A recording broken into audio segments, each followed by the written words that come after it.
অন্ধভক্তদের আর কত অন্ধভক্তগিরি দেখবো বলুন। এক অন্ধভক্ত পোস্ট করেছে যে রসগোল্লা খাবেন না, বদলে লাড্ডু খান। কারণ ওই অন্ধভক্ত বলতে চাইছে যে রসগোল্লা নাকি মুসলমানদের খাবার। হ্যাঁ, রসগোল্লা নামের সঙ্গে মুসলিমদের নামের মিল আছে, ওটা মুসলিমদের খাবার, বদলে লাড্ডু খান দেওয়া বলছে।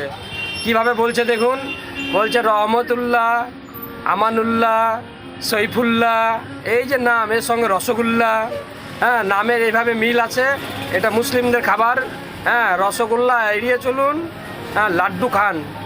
এদের অন্ধভক্তগিরি দেখে আর মাথাও ঠিক থাকবে না আপনার। হ্যাঁ, মাথাতে গোবর ভরা আছে এদের যে কী হারে, হ্যাঁ সেটা আপনি চিন্তা করে দেখুন যে এই ধরনের একটা পোস্ট করতে পারে যে রসগোল্লার বদলে লাড্ডু খান, রসগোল্লা মুসলিমদের খাবার।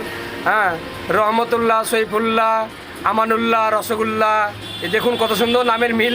মানে মাথায় কোথা থেকে আসে এদের, একটা ভালো জিনিস তো কোনো সময় চিন্তা করতে পারে না, উল্টো পাল্টা আনাপ সানাপ। হ্যাঁ, হিন্দু মুসলিম সবসময় এদের মাথাতেই চক্কর কাজ করে যে মুসলিম মুসলিম মুসলিম হিন্দু, মাথায় এমন ভরে দিয়েছে যে এদের মাথা সবসময় হিন্দু মুসলিম এই ব্যাপারটা চলে আছে। হ্যাঁ, তো বলুন এদেরকে নিয়ে আর কোথায় যাবেন আর কী করবেন, আর এদের দ্বারা দেশে কী উন্নতি হবে আপনারাই বলুন। কমেন্ট করে জানাবেন প্রত্যেকে, প্লিজ ভিডিওটা শেয়ার করবেন।